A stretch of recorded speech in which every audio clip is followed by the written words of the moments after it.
So today I want to talk about the importance of doing a 3-to-1 pull to push ratio in the gym.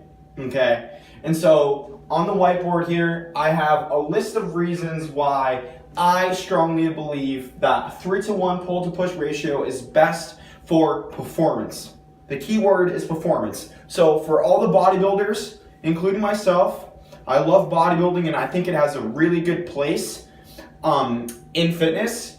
But if you are an athlete, I would really recommend doing a 3-to-1 pull to push ratio. And especially if you're a baseball player or any sort of athlete, just because the shoulder is the most prone to injury, okay? And so the reason why this is so important is because the lifestyle that we live today. So most of the time we are texting or we have a desk job. Some people are carpenters and we use our shoulders a lot. Overuse of the shoulders will cause injury, okay? So all in all, the shoulder is at more risk than any other joint in the whole entire body, just because pretty much any movement in a repetition of times will affect the shoulder in some sort of way, okay? So we really want to focus on pulling, okay, which is then going to reset the humeral head. So the top of the humerus is then going to shift back and it's going to align in the center of the socket, in the ball and socket joint, okay? And that's very important so that way you can maximize your potential in the gym. And also from the shoulder and all the way down the kinetic chain, it won't be messed up.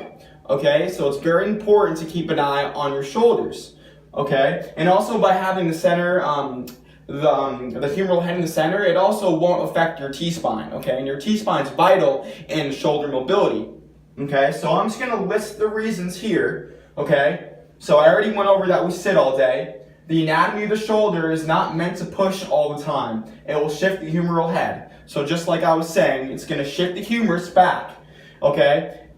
It's actually going to shift the humeral head forward after using it so many times during the day, okay? Tight shoulders. So, again, the humeral head is meant to be in the center. So any single time it is shifted forward or too far back, or we're overused the shoulders and we're not doing any mobility before or stretching after, we'll start to develop tight shoulders.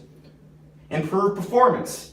By strengthening your back, you actually get a lot of improvements in the gym. So one is actually the strengthening of your bench press, okay? Because a lot of times people think that, oh, I just need to do chest exercises to increase my bench. That is the complete opposite. You might actually want to lay off the bench for a little bit and focus on your back, specifically your lats, because your lats are what are holding you nice and tight when performing a press, okay? And so when you actually strengthen the lats, you might actually see your bench press go up, okay? Strengthen the posterior chain.